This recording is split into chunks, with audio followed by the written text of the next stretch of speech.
नमस्कार दोस्तों, आज हम अध्याय 6 ध्यान पाठ का सॉल्यूशन करेंगे।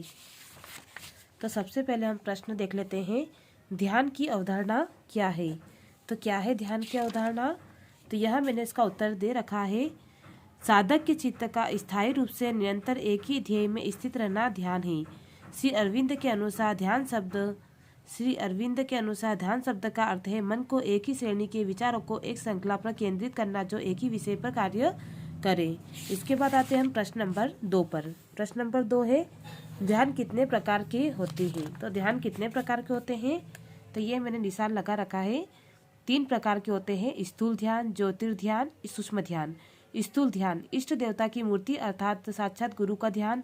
ज्योतिर्ध्यान तेजोमय ब्रह्म या शक्ति का ध्यान, उगते हुए सूर्य तथा पूर्णिमा का चंद्रमा आदि।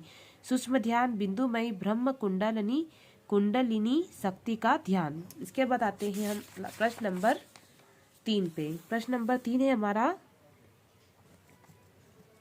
ध्यान की कोई 2 क्रिया विधि बताए। तो कोई 2 क्रिया विधि मैंने निशान लगा रखी है। पहली है, स्वच्छ शुद्ध आसन को समतल भूमि पर बिछाकर ध्यान के किसी एक आसन में सुखासन, सिद्धासन, पद्मासन आदि बैठे। रीढ़ को सामान्य न ताने न ढीला छोड़े स्थिति में रखते हुए मन को अंतर्मुखी करे। इसके बाद आते हैं हम प्रश्न नंबर 4 पर। तो प्रश्न नंबर 4 है, सूक्ष्म ध्यान किसे कहते हैं। तो सूक्ष्म ध्यान किसे कहते हैं?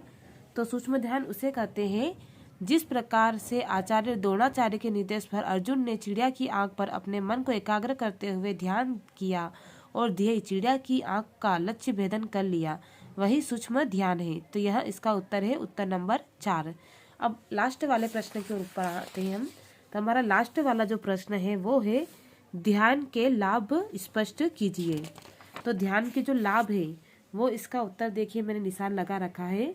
मन एकाग्र होता है, मेधा शक्ति की वृद्धि होती है, आदि व्याधियाँ दूर होती है, बुद्धि शुद्ध और एवं स्थिर होती है, सूक्ष्म एवं गंभीर विषय भी सहजता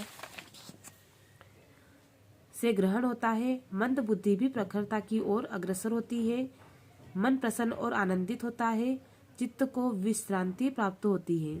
तो दोस्तों, अगर आपको ये वीडियो पसंद आया हो तो आप इसे लाइक और चैनल को सब्सक्राइब करना ना भूलें, क्योंकि मैंने आपका ज़्यादा समय नहीं लिया है। आप एमपी बोर्ड के छात्र हैं, आप अपनी तैयारी जारी रखिए और जल्द से जल्द आप अच्छे से इस पाठ को पढ़ लीजिएगा और याद कर लीजिएगा, ताकि आप अच्छे नंबरों से पास हो जाएं। तो आपको चैनल अच्छा लग रहा है तो आप इसे लाइक और चैनल को सब्सक्राइब करना ना भूलें। धन्यवाद।